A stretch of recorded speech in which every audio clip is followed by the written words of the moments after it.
이제까지 우리가 잘 아는 영국은 기독교 국가다 그렇게 우리가 생각하고 살아왔습니다. 그렇지 않아요? 성경 연구의 중심지도 영국으로 그렇게 알려져 있습니다. 저희들도 신학을 한 많은 사람들도 공부하는 책들을 보면요, 많은 그 학문 서적들이 다 영국의 성경학자들의 씌어진 것들이 대부분을 이루고 있습니다. 수년 전에 영화가를 휩쓸었던 유명한 그 영화 중에서 The Hobbit 혹은 또 The Lord of the Rings, 반지의 제왕 이런 영화들, 사실은 그 영화들의 원작이 되는 그 작품도 영국의 작가인 J.R.R. 톨킨이라는 사람이 썼어요. 그런데 이 톨킨이라는 사람도 대단한 그리스도인입니다. 또 유명한 우리가 잘 아는 C.S. 루이스 같은 사람도 작품을 썼지요. 나니아 크로니클스라는 작품 쓴 것 영화로 만들어져 가지고 우리 어린아이들이 교육용으로 얼마나 많이 자주 보게 합니까? 사실 이 두 분들도 이런 작품을 만든 사람들이 이렇게 대단히 성경적인 그런 이야기를 프레임으로 해서 이런 소설을 쓰고 그것이 영화되고 그리고 많은 세상 사람들에게 그렇게 호평을 받고 받아들여진 것도, 이런 작품이 있을 수 있는 것도 영국이 그런 영적인 토양을 가지고 있었기 때문에 가능했다, 그렇게 볼 수가 있겠습니다. 텔레비에서 우리가 많이 보지 않았습니까? 왕족들의, 영국 왕족들의 결혼식, 어디서 그들이 결혼식 했습니까? 그들이 자랑하고 있는 웨스트민스터 채플, 애비 이런 데서 그들이 다 결혼식 하는 것 대대로 보았어요. 어머니 아버지가 결혼하는 거 보았고 그들의 아들이 결혼하는 거 보았고요. 그들의 손자가 태어나자 세례식을 그들의 성당에서 하는 것도 우리가 다 텔레비로 보지 않았습니까?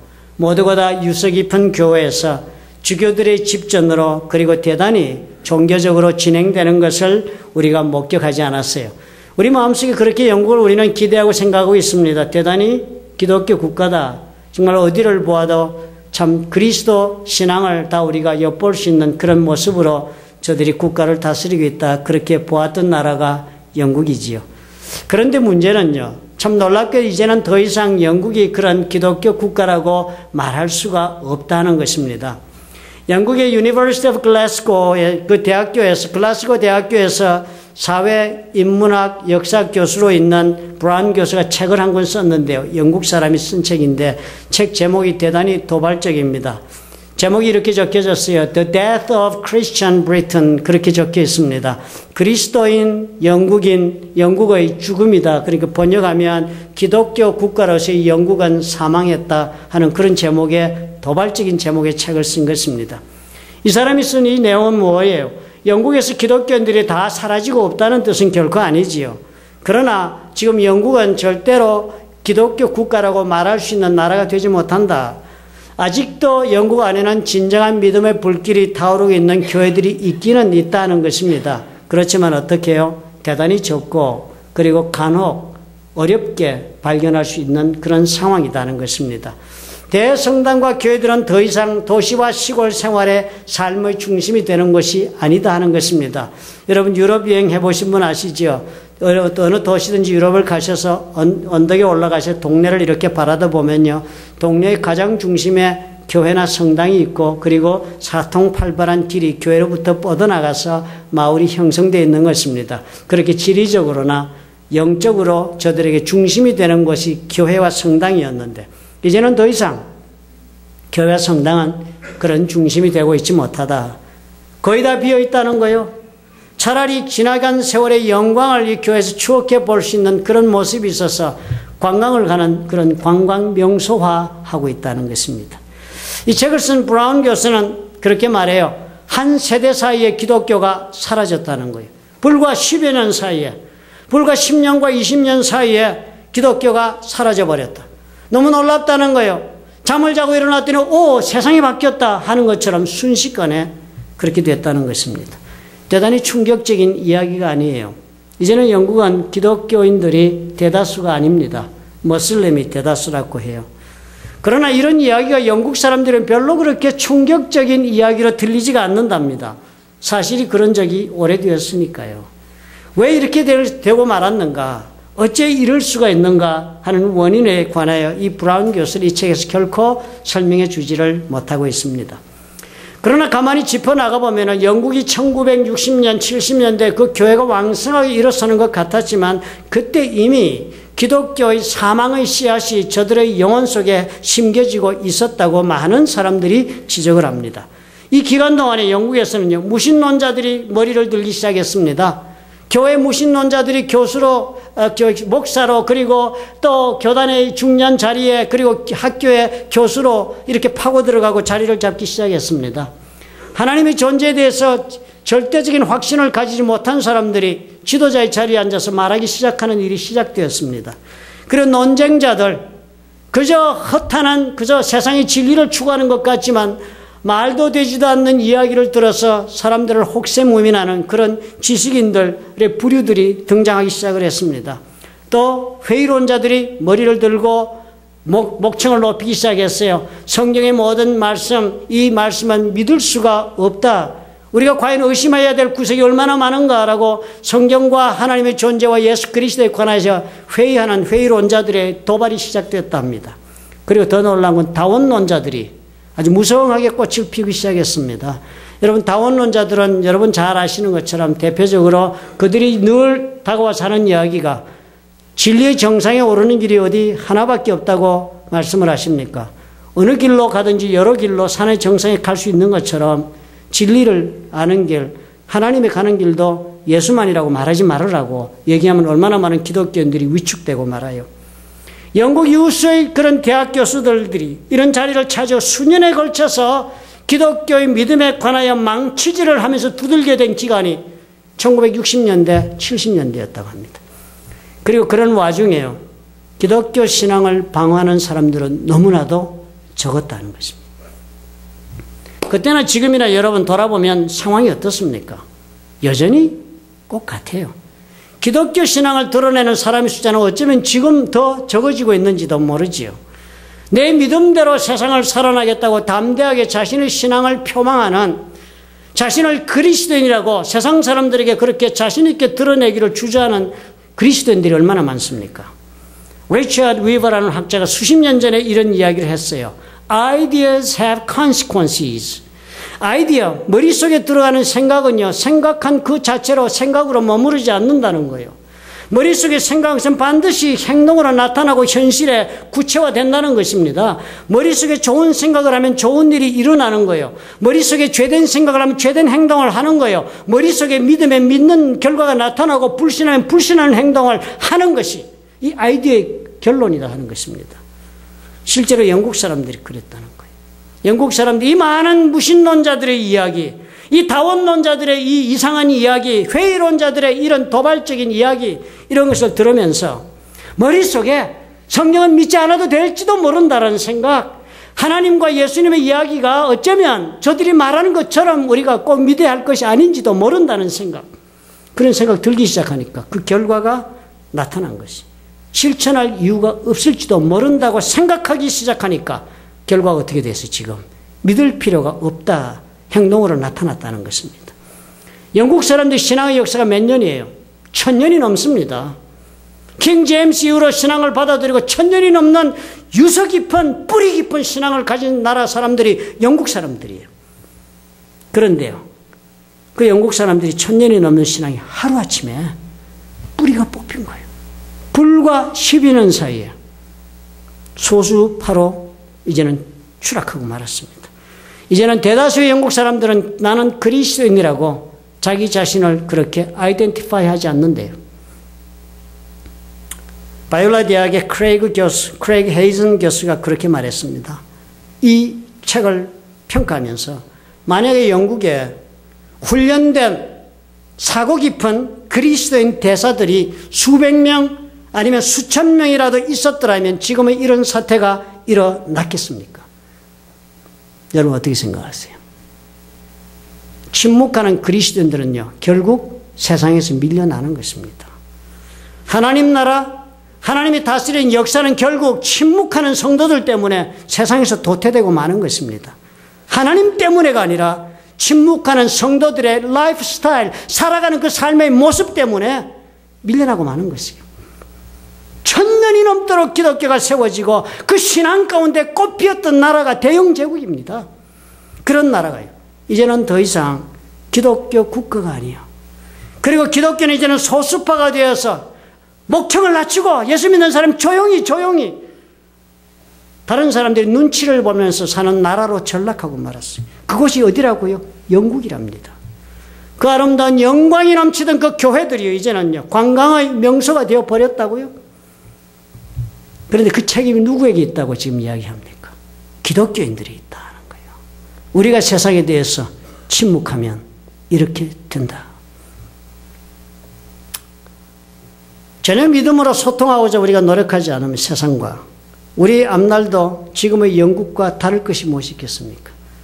우리 교포들이요, 미국에 살면서 자꾸 한국 생각하고 한국을 얘기하지 맙시다. 한국은 기독교에서 100년이고 지금 불었으니까 뭐 더 말할 것도 없이 미국을 생각하자고요. 미국 지금 어떻게 해요? 미국에서 여러분 신앙생활 안심할 수 있습니까? 지금 얼마나 미국 좋은지 몰라요. 여러분 중부나 동부나 이런 데 시골 같은 데 가보면 아직도 인구 몇만이 안 되는데 교회 가지고 융성해요. 수요일날 되면 중고등학생들이 다 교회 가서 기도하고 찬양하고 놀란 모습 봅니다. 교회마다 요즘 미국에 메가처치가 일어나서 5,000명씩 3,000명씩 시골 가도 모이는 데가 있어요. 많아요. 아직도 어떤 도시에 가면 토요일날 열심히 장 봐야 돼요. 주일날 문 닫기 때문에. 그런 신앙이 살아있는 나라가 미국이라고 볼 수 있어요. 그렇지만 요즘 어떤 일이 일어나고 있습니까? 요즘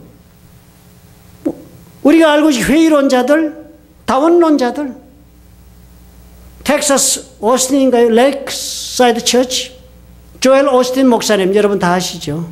아버지에게 교회를 물려받아가지고 하나님이 얼마나 우리를 축복하시는가를 증거해가지고 수많은 사람들이 몰려들고 삶을 능력 가운데 회복하고 있습니다. 5만 명씩 모여요.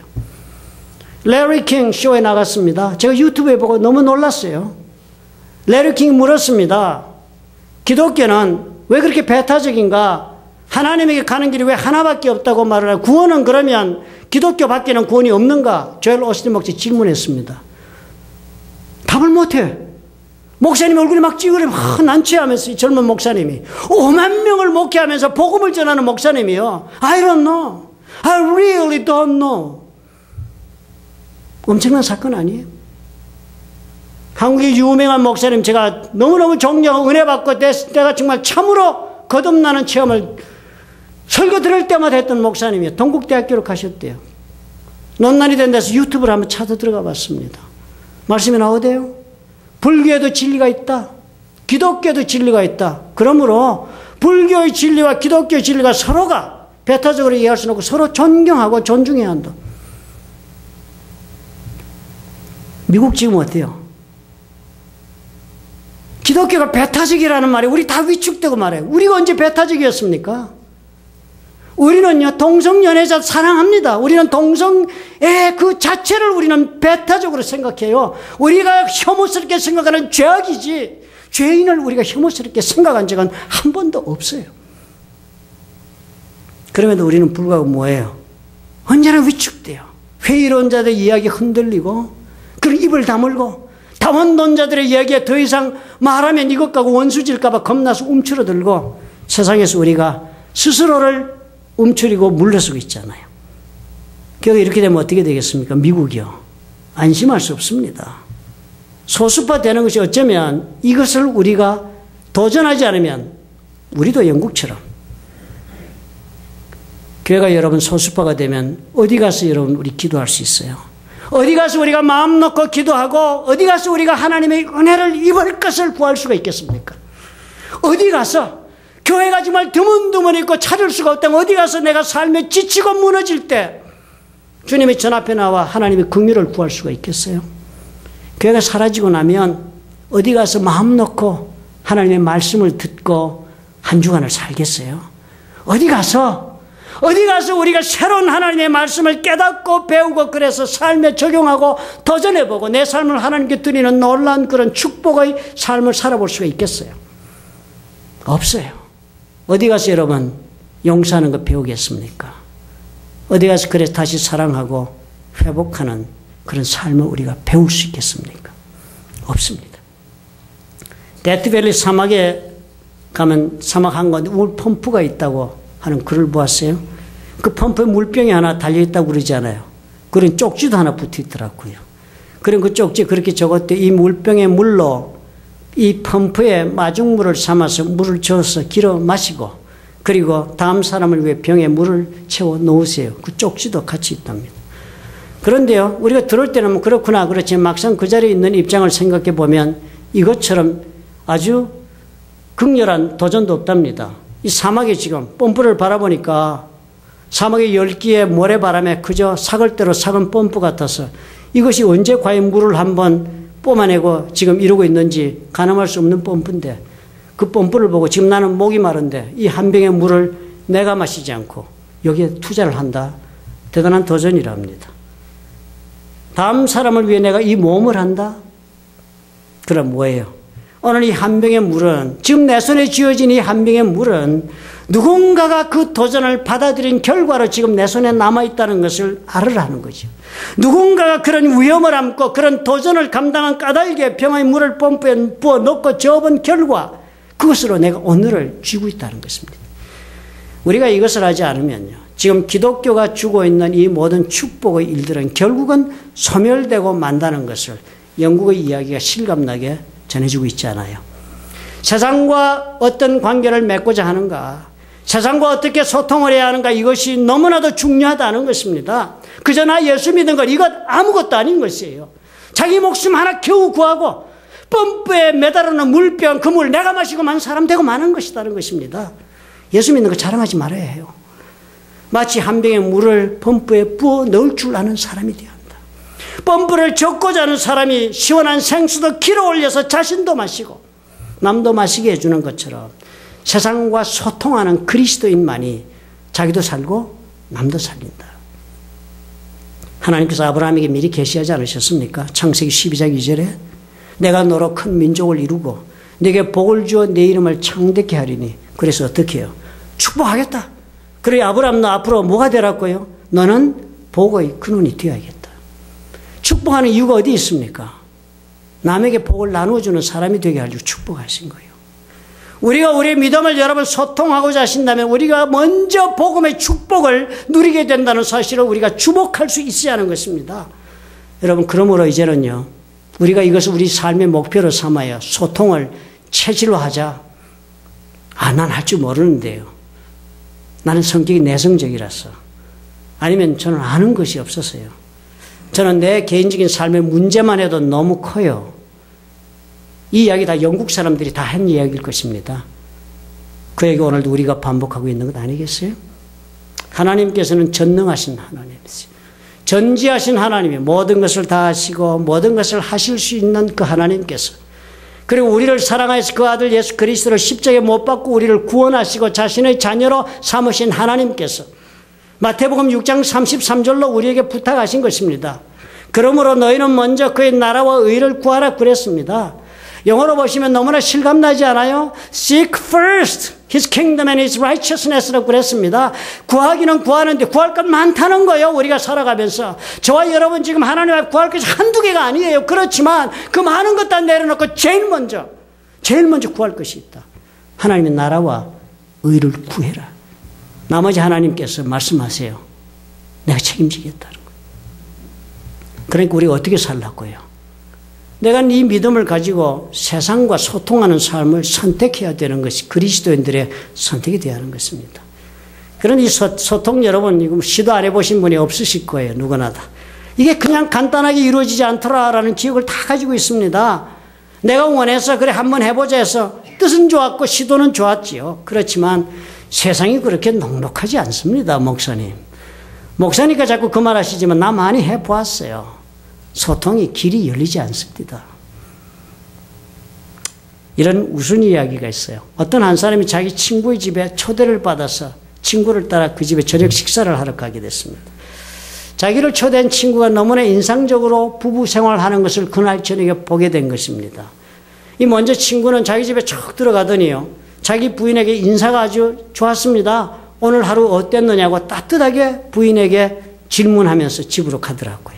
그리고 나서는 정말 당신 오늘 이쁜데 이러면서 아향을 떨기까지 합니다. 그리고서는 자기 부인을 뜨겁게 포옹을 했고 또 그런 부인은 손님을 맞아서 저녁 식사를 아주 정성껏 대접을 하는 것입니다. 저녁 식사가 다 끝난 다음에요. 이 남편은 자기 부인에게 정말 식사가 훌륭했다고 부인에게 인사까지 하는 것입니다. 아내가 남편이 손님들의 식사를 준비했는데 이 남편이 자기 부인 보고 입이 마르도록 칭찬을 하네요. 닭살 부부지요, 그죠? 그리고는 이렇게 내 친구까지 초대하도록 해서 너무 고맙다고 이 인사까지 부인에게 하는 거예요. 부인이 나가고 나서 초대받은 친구가 같이 둘이만 남게 되니까 하도 궁금해서 물어봤습니다. 자네는 어떻게 자네 부인에게 이렇게 극도로 잘할 수 있는가? 이렇게 물어보았습니다. 그래서 친구가 대답을 하는 거예요. 마땅히 그렇게 해야지. 이렇게 하는 것이 우리의 결혼 생활을 더 행복하게 만드는 길이라는 거 너 모르냐? 너무 인상을 강렬하게 받은 거예요. 그렇게도 사는구나. 이렇게 사는 부부도 있구나 배운 거예요. 나도 그래야겠다. 오늘부터 좀 더 행복해져야겠다. 그래 집으로 갔습니다. 우리 집사람이 나는 업그레이드 돼서 더 잘해야지. 다부지게 마음을 먹고 집을 갔습니다. 집에 도착하자마자 아무 말도 안 주고 그저 감격적으로 부인을 문 앞에서 끌어안았습니다. 그리고선 얘기했어요. 정말 당신은 wonderful, wonderful. 그리고 계속해서 말을 했어요. sweetheart. 나는 이 세상에서 정말 제일 가는 lucky guy야. 당신을 아내로 맞았으니. 있는 힘을 다해서 자신의 마음을 다정하게 표현했습니다. 그랬는데요. 그 말을 듣던 분이 갑자기 막 닭똥 같은 눈물을 막 흘리는 거예요. 너무나 놀라고 당황해가지고 물어본 거예요. 아니 도대체 왜 그래? 그랬더니 막 부인이 울면서 눈물을 훔치면서 말을 하는 거예요. 무슨 날이 이 모양이야. 아들 빌리는 학교에서 애들하고 막 싸워가지고 교감선생한테 내가 불려가가지고 야단 맞고 왔는데 와보니까 또 냉장고에는 왜 이렇게 고장이 나가지고 그동안 넣어놓은 채소가 다 썩어버리고 이랬는데 이제는 당신까지 집에 일찍 와가지고는 술주정까지 나게 부린다니 내가 살 수가 있겠어 이러면서 부인이 막 울었다는 거예요. 소통이 된 거예요? 이거 안 된 거예요? 실패한 것 같으네요. 최선을 다했어도 소통이 이렇게 실패하는 경험 여러분 다 가지고 계실 것입니다. 안 해봤나? 어이고 어디 가서 교회 자랑 안 해봤나? 어디 가서 전도 안 해봤나? 선교사 따라서 단기 선교 안 가봤나? 가봐 봤더니 은혜는 받았다. 그렇지만 기억 속에 뭐예요? 어렵다. 어렵다. 무참한 기억을 가지고 있잖아요. 오늘 이 에베소서를 보니까 해답이 보입니다. 에베소서 5장 18절에 이렇게 적었습니다. 술 취하지 말라 이는 방탕한 것이니. 그리고 이렇게 말해요. 성령의 충만을 받으라. 그리고서 이렇게 적었습니다. 시와 찬미와 신령한 노래들로 서로 화답하라. 성령의 충만을 받으고 있어요. 그 결과로 성령의 충만한 그 힘을 의지해 가지고 시와 찬미와 신령한 노래들로 서로 화답하게 된다는 거예요. 그래서요. 소통의 첫 번째 방법은요. 소통을 정말 원하신다면 무엇보다 이 성령의 충만을 받는 일을 여러분 이루어야 해요. 성령으로 가득 채워지는 역사를 경험해야만 그때 서로 화답하는 역사를 이룰 수가 있다고 에베소서가 우리에게 도전합니다. 소통이 왜 막히고 있냐 하면 내 생각으로 내 감정으로 어떻게 귀를 열어보려고 상대방에 자꾸 다가가니까요. 이 소통이 담에 막히는 것입니다. 소통은 성령의 충만함을 받았어. 그래서 하나님께서 허락하시는 대로 우리의 영혼 가운데 시와 찬미와 그리고 신령한 노래들을 가득 가지고서 그것으로 서로 주고받는 데서 소통이 시작된다 하십니다. 소통을 가능하게 하는 주체가 그러니까 뭐예요? 성령이에요. 우리 자신의 지식과 생각이 사람과 사람 사이에 길을 여는 것이 아니라는 것입니다. 우리는 이 착각 속에 이 생각 속에 사로잡혀 살 때가 얼마나 많아요. 성령께서 우리의 마음속에 하나님을 아는 마음과 그 생각을 가득 채워주고 그런 마음을 가지고 있는 영혼이 다른 사람과의 관계를 맺을 수 있는 길이 열린다. 소통이 된다는 것입니다. 여러분 잘 아시는 영국의 수상 마거렛 대처 아시죠? 그 사람 정치가죠, 그죠? 그런데 그분이 이런 말을 했습니다. 그리스도인들이 그리스도인으로서 서로 만나서 이 사람 정치가 수상이었을 때 한 말입니다. 함께 의논을 하게 될 때 그리스도인들은 절대로 다수의 마음속에 있는 생각을 따르지 말라고 그랬습니다. 그리스도인들이 모여가지고 얘기할 때요. 이 민주국가, 대영제국의 민주주의가 얼마나 발전했습니까? 거기에 수상이에요. 최고 통수권자, 여호와의 밑에 실질적 통수권자잖아요. 그 사람의 말이 지금 이 말을 하고 있는 거예요. 다수의 마음속에 있는 생각을 따르지 말라. 민주주의가 뭔데요? 다수의 생각을 따르는 게 민주주의인데. 영국식 그 말 안 해. 그러면서 이상하게 들릴지 모르지만 성령께서 생각하고 있는 그 마음을 따라야 한다. 정치하는 사람이 이 사람 목사입니까? 아니요. 이 사람 전도사요? 아니요. 이 사람 뭐 어디 선교사로 나갈 사람이 아니요. 영국의 수상이에요. 그것도 여자예요. 그래서 이 사람이 철의 여성이라고 아마 불렸는지 모르지요. 소통의 주체로 이 사람이 성령의 생각을 지목하고 있다는 사실을 우리가 오늘 발견하는 것입니다. 여러분 사도행전의 이야기 여러분 기억하시지요? 예수께서 천국으로 올라가신 후에 성도들이 마가의 다락방에 모입니다. 그럼 마가의 다락방에 모여가 이 사람 하는 것이 뭐예요? 기도합니다. 기한을 정하지 않고 기도했어요. 무작정 기다리면서 기도했어요. 왜냐하면 예수께서 떠나시면서 당부를 하신 말씀이 있어서 그랬습니다. 사도행전 1장 4절에 보면 사도와 같이 모이사 저희에게 분부하여 가라사대 예수님이 말씀한 거예요. 분부해서 예수께서 말씀하시기를 제자들 보고 예루살렘을 떠나지 말고 내게 들은 바 아버지의 약속하신 것을 기다리라 그랬습니다. 기다리라. 예수님 떠나고 나면 지금 무슨 일을 어떻게 해야 되는지 이미 다 마음속에 계획 잡고 있을 텐데 그러지 말고 그냥 기다리라. 기다리라. 그리고선 또 주님이 부연하신 말씀이 1장 8절에 나오지 않아요? 뭐라고 나옵니까? 오직 성령이 너에게 임하시면 너희가 권능을 받다. 너희가 권능을 받고 그리고 나서 어떻게 복음 전하러 나가라 했습니다. 기다리라 했는데 어느 때까지 기다리라 했습니까? 성령이 임하실 때까지. 성령이 임하셔서 그래서 너희가 권능을 받을 때까지 기다리라 그랬습니다. 성령을 받으면 권능이 임한다고 그랬는데 이 권능이란 단어요. 그리스 성경이 적혀진 원어로는 두나미스란 단어가 사용됐습니다. 여러분 스웨덴의 화학자 엘버트 노벨 아시죠? 그 사람이 실험실에서 실험을 하다가 이상한 물질을 하나 발견한 거예요. 앞으로 떼돈을 벌 수 있는 물질을 발견한 거예요. 그런데 그 어떤 물질과도 이제까지 알고 있는 다른 어떤 화학물질과도 비교가 안 되는 엄청난 폭발력 있는 물질을 발견한 거 아닙니까? 그런데 그때 이 사람이 그 물질을 발견하고서는 새로운 물질이니까 자기 친구 중에서 그리스 스칼러, 그리스 학자가 있었어요. 그 학자가 물었어요. 그리스어로 explosive power, 폭발적인 힘이라는 단어에 해당하는 단어가 뭐냐고 친구에게 물었습니다. 그래서 친구 말이요. 두나미스. 그래서 이 사람이 그랬습니다. 나는 내가 발견한 이 물질을 그 이름으로 앞으로 부르겠다. 그래서 처음으로 영어 단어 다이너마이트라는 단어가 새롭게 만들어진 것입니다. 이 폭발적인 힘을 주님께서 어떻게 해요? 성령 충만함 입으면 우리에게 주시겠다 하신 거예요. 그러니까요. 성령이 임하시면 이런 폭발적인 힘이 따라와가지고 우리가 어떻게 됩니까? 이 소통의 힘을 이것으로 얻을 수 있다는 거예요. 이 소통을 일으키는 힘이 폭발적으로 일어나서 막힌 담을 무너뜨리는 것입니다. 베드로가 이것을 경험하지 않았어요? 성령이 충만해서 일어서 설교했더니까 그날 3,000명의 가슴이 그냥 무너지고 말았습니다. 예수를 적대시하던 사람들의 가슴이 무너진 거예요. 사도행전 2장 37에요. 성령의 역사로 저들의 마음이 무너지고 소통이 이루어지기 시작하니까 저들이 그랬습니다. 저희가 이 말을 듣고 마음에 찔려 베드로와 다른 사도들에게 물어가로되 형제들아 우리가 어찌할꼬? 우리가 도대체 어찌했으면 좋겠뇨? 그렇게 물어본 것입니다. 말씀 듣고 마음이 활짝 열려가지고 그래서 그날 제자의 수가 3,000이나 더한 역사가 벌어진 겁니다. 영국의 마거렛 대처 수상이요. 본인이 고백한 대로 이 사람은 아마 성령의 생각을 늘 따르면서 정치했나 봐요. 그러니까요, 이 사람. 그 영국이 가장 어려웠던 때였어요, 경제적으로. 노조 문제가 너무 심각해요. 노조가 무슨 문제가 심각해요? 소통이 안 돼서 해결을 못 보는 게 노조 문제입니다. 지금 한국도 그렇잖아요. 가장 어려울 때 노조 문제를 아주 극단적 방법으로 도발적으로 해결보고 경제를 회생시켰습니다. 그래서 수상으로 11년, 보수당수로 15년 지냈습니다. 역사적으로 수상이 이렇게 오래 한 사람 흔하지 않습니다. 이 사람이 일만 했습니까?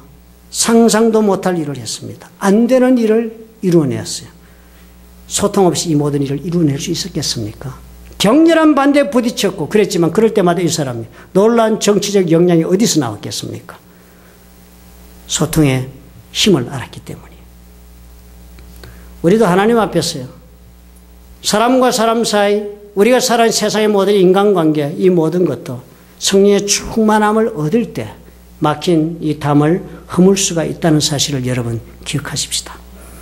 두 번째로 성령이 충만하게 임하게 되면요, 소통의 능력만 생기는 게 아니라 합니다. 에베소서 보니까. 우리 마음속에 기쁨이 가득 차게 된답니다. 소통을 통한 기쁨이. 기쁘게 이 모든 소통의 과정을 걸어갈 수가 있답니다. 소통은 언제나 우리가 시도할 때마다 첫 번째 맛보는 것은 낙심이요, 반발이요, 거부요. 입맛이 씁쓸해서 돌아서고, 그래서 언제나 우리 마음속에 쓴뿌리를 남기기가 쉬운 것이 소통하고자 한 사람들의 상처입니다. 이게 뭐야? 누구죠라고 일을 했는데 결과가 이래 하는 그런 경험을 누구나 다 가지고 있단 말입니다. 그렇기 때문에 이 소통 없이는 우리가 인생을 확장할 수도 없는데도 불구하고 이 소통을 우리가 계속하지 못하고 마는 것입니다. 왜냐하면 소통을 계속하는 데 따르는 기쁨과 즐거움이 우리 삶에 없기 때문에 그런 것이에요. 기쁨이 있으면 얼마든지 거부를 당해도 우리는 계속할 수 있습니다. 보험에 성공하신 분 물어보십시오. 아무리 누가 NO 하고 거부해도 그 보험을 성취시켰을 때 주는 기쁨 때문에 계속적으로 사람들을 만나고 이야기하고 돼서 계속적인 성공적 세일즈가 이루어진다고 간증하지 않아요. 불소통이 아무리 있어도요, 기쁨이 가슴속에 있다면 소통을 이룰 수 있는 그 자리까지 얼마든지 우리는 시도를 계속할 수가 있고 관계를 맺을 수가 있습니다. 에베소서 5장 19절 후반부에도 그렇게 적었어요. 너의 마음으로 주께 노래하며 찬송한다고 그랬습니다. 성령의 충만함을 받으면요, 노래가 나오고 찬송이 나온다니. 노래와 찬송은 심령이 기쁠 때 하는 거예요. 기쁨의 마음의 표현이 노래와 찬송인 것입니다. 이걸 없이는 아무것도 여러분 의미가 없게 돼요. 기쁨이 있어야 무엇이든지 우리가 할 수 있지 않겠습니까? 성령 충만하고 소통한다 할지라도 우리가 그럴 때 하나님 주시는 기쁨이 충만하기 때문에 이 일을 계속할 수 있도록 해주신다는 것입니다. 빌리 그레엄 자서전 여러분, 번역된 자서전 있는지 모르겠습니다. 한번 읽어보십시오. 빌리 그레엄이 이렇게 썼어요. 수년 전에 아내 룻과 함께 카리브의 어느 섬에 휴가를 간 적이 있었답니다. 이 세계에서 가장 부자인 사람 중에 한 사람이 빌리 그레엄이라는 유명한 전도자가 왔다는 이야기를 듣고서는 우리 부부를 자신의 호화로운 점심 식사에 초대를 했다. 그 사람 나이가 75세였답니다. 나이가 들었지요. 75세. 그런데 같이 그 호화스러운 점심 식사를 하는 동안 내내 이 사람은 거짓 눈물을 흘릴 뻔했다는 거예요. 그러면서 그렇게 말한 거예요. 나는 이 세상에서 제일 비참한 사람이다. 저기에 내 전용 야트가 있어서 내가 어디든지 가고 싶은데 다 갈 수도 있고 비행기도 있고 헬리콥터도 몇 대씩 있다. 나는 내 인생을 행복하게 해줄 수 있는 모든 것을 가지고 있다. 그러나 그럼에도 불구하고 나는 지금 지옥에서 사는 사람처럼 비참하다. 눈물이 글썽글썽해서 고백하는 거예요. 그래서 그날 우리는 함께 이야기하고 그를 위해서 간절히 기도했다. 삶의 의미는 주님을 만날 때만이 찾을 수가 있는 것이라고 애써서 간절하게 그 부자에게 말을 해주었다는 거예요. 그리고 나서 식사 끝나고 다시 우리가 머물던 조그만 오두막으로 돌아왔다. 그리고 그날 오후에 우리 오두막으로 그 지역에서 조그만 침례교 교회 목사님이 교회 목사님이 우리 부부를 찾아왔다. 그 목사님은 영국 사람이었다. 그런데 그분도 나이가 75세였다. 부인은 이미 세상 떠나서 외롭게 사는 목사님이고 또 자기의 병든 두 여동생을 돌보고 있는 그런 어려운 삶을 살고 있었다. 그렇지만 이분은 삶에 대한 열정으로 가득 차 있었고 주님과 사람들에 대한 사랑으로 충만했다. 이 목사님은 그랬다. 내 이름은 두 분의 값어치도 없다. 그러나 나는 이 섬에서 참 행복한, 가장 행복한 사람일지도 모른다. 그렇게 미소를 띄우면서 말을 했다. 빌리 그레엄은 나중에 자기 부인이 질문했대요. 누가 더 부유한 사람이라고 생각해요? 우리는 내가 모든 것을 할 수 있는 자리에 가면 정말 마음이 기쁘게 살 수 있다고 생각하지요. 우리는 이렇게 언제나 기쁘게 사는 삶의 기회를 우리는 유보합니다. 다음에 기쁘리라. 내가 정말 이 경제적인 이 문제에서 벗어나면 내 기쁘리라. 내 지금 이 사업에 문제 얽혀있는 거 이거 해결되고 그러면 내가 그때 기쁘리라. 내 자녀들이 이제는 안정적으로 자리 잡 그때 내가 기쁘리라. 내 이 공부 좀 끝내고 사회 나가 직장 잘 잡으면 그때 내가 기쁘리라. 내 사랑하는 배우자 만나면 그때 내가 기쁘리라. 다 기쁨은 어때요? 유보해두고 살아요. 기쁨을 그런 조건에 매지 말라는 거예요. 이 부자 다 가지고 있잖아. 나는 그중에 하나라만 있어도 물구나무 쓰고 기뻐하겠다. 비행기 한 대만 줘도 그거 팔아가지고 할 일이 얼마나 많은데 물구나무 쓰겠다. 헬리콥터가 여러 대인데도 아니래. 조건으로 기쁨이 해결되는 거 아니라는 거예요.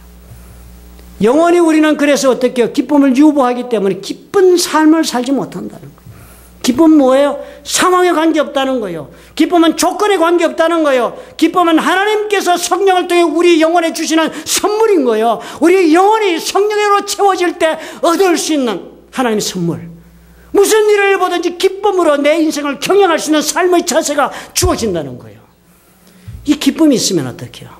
사람과 사람 만나는 것이 좋은 관계로 소통을 이루는 일이 두렵지 않은 것입니다. 세상을 걸어나가는 게 두렵지 않은 거예요. 누구와 함께 무슨 새로운 일을 도모하는 것이 걱정스럽지 않은 거예요. 실패와 거절이 내 삶 속에 쓴뿌리로 남지 않은 거예요. 엄청난 기쁨이 내 삶 속에 있기 때문에. 이 기쁨이 우리로 하여금 소통하게 한다. 이것이 어디서 온다고요? 성령 충만한 데서 온다 합니다. 세 번째요. 성령이 충만하면요. 수고롭지 않답니다. 고생스럽지 않대요. 마음에 감사가 넘친대요. 감사가 넘친대요. 여러분 인생살이 안 고생스러울 때 어디 있습니까? 문제가 하나 해결돼도요. 누구나 다 물어보십시오. 지금 저분은 나보다 형편이 훨씬 좋으니 행복할 것 같지요. 각자 지고 있는 인생의 짐은요. 무게는 서로 실질적으로 객관적으로 보면 다를지 몰라요. 어떤 사람은 죽을 병에 걸려서 지금 고뇌 속에 있는 사람과 감기 걸려가지고 죽겠다는 사람과는 무게가 다르겠지요. 우리가 볼 때는. 그러나요. 본인은 느끼는 짐의 무게는 똑같다는 거예요. 누구나 자기가 지고 있는 인생의 짐의 무게는 동일하게 느낀다는 거예요.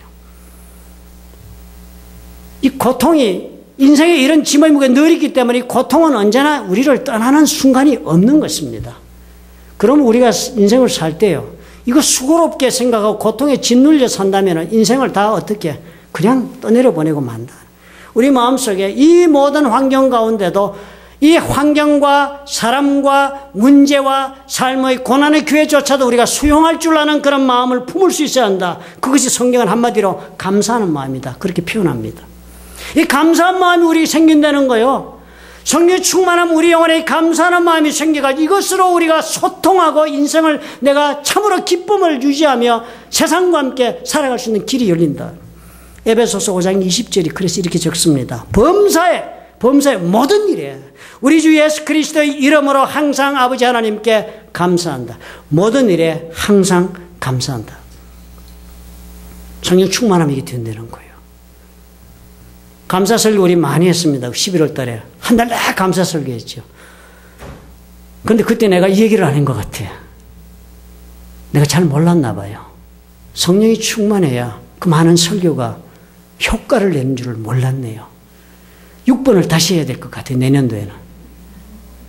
감사는 사실 누구나 합니다. 여러분. 홈리스 여러분. 홈리스 여러분 가보신 적 있죠? 그분들에게 뭐 좀 사랑을 베푼 그분들 다 감사해요. 감사하는 사람이 이 세상에 누가 있습니까? 다 감사하지요. 그 사람의 필요를 혹은 또 그 사람의 친절과 호의를 베풀 때 감사하는 사람이 어디 있어요? 다 감사해요. 그렇지만 언제나 감사한다는 이건 어렵습니다. 모든 것에 감사한다는 이거는 더더욱 어렵습니다. 그렇지 않아요? 우리는 언제나 어떻게 해요? 감사는 감사할 만할 때 하는 것으로 우리는 알고 살아요. 그런데 하나님 그렇지 않다는 거예요. 그러니까 소통 못 한다. 그러니까 네 아들하고도 네가 대화가 맡기고 네 아내하고도 지금 네가 벽에 지금 네 세상하고도 벽에 가 있다. 감사는 감사할 때 하는 게 아니라는 거예요. 성령의 충만함을 입으면 언제나 무엇이 있었든지 간에 하나님 아버지께 감사하게 되고 그 감사하는 마음이 어떻게 해요? 내 오늘의 소통의 능력이 된다는 거예요. 성령 충만을 하나님 사랑하게 되면 하나님 사랑하니까 하나님이 창조하시고 운행한 이 세상 모든 것을 감사함으로 받는 것 지극히 당연하죠.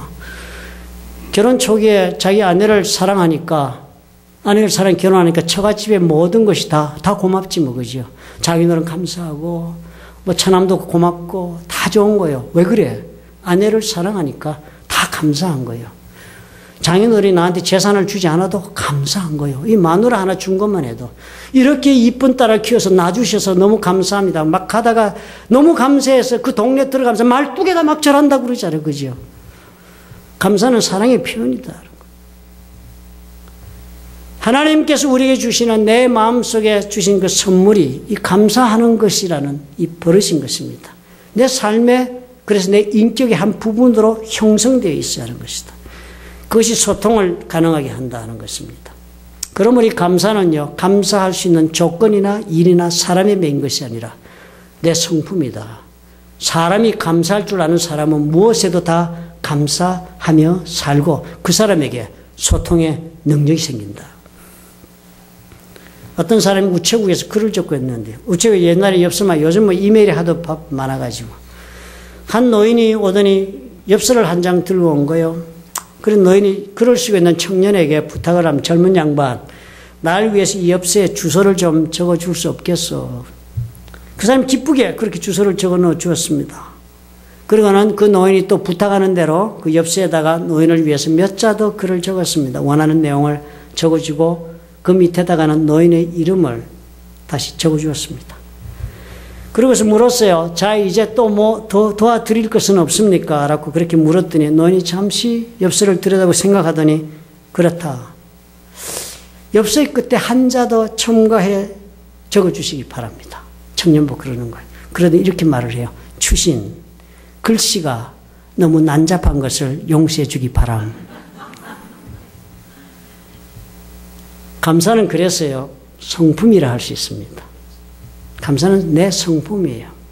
성령의 충만함으로 내 속에 내가 갈고 닦아서 만들어내야 할 내 성품이다 하는 거예요.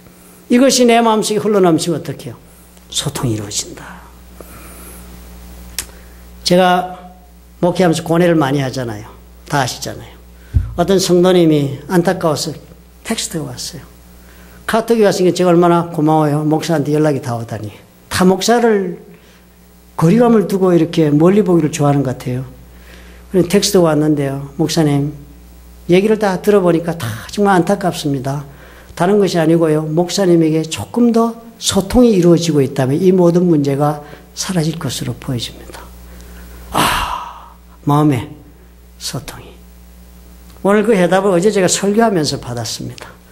소통이 이토록 중요하구나. 성령에 충만하고.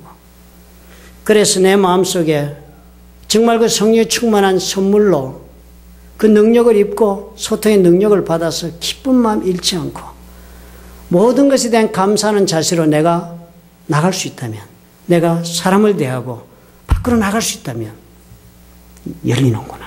길이 열리는구나. 여러분 어때요? 저만 그렇습니까? 여러분의 가정에서는 어때요? 소통의 바람이 필요하지 않으세요? 여러분 가정에서 아내와 남편 사이에, 아버지와 어머니 사이에, 여러분 자녀들과는 어때요? 형제들 사이는 어떻습니까? 아니 우리 교회는 어때요? 이런 소통이 넘쳐야죠. 우리가 직장에 나가 삽니다. 그곳에도 뭐가 일어나야 돼요? 이런 소통이 꽃을 피워야죠. 능력 있게 이 소통이 이루어져야 하는 것입니다.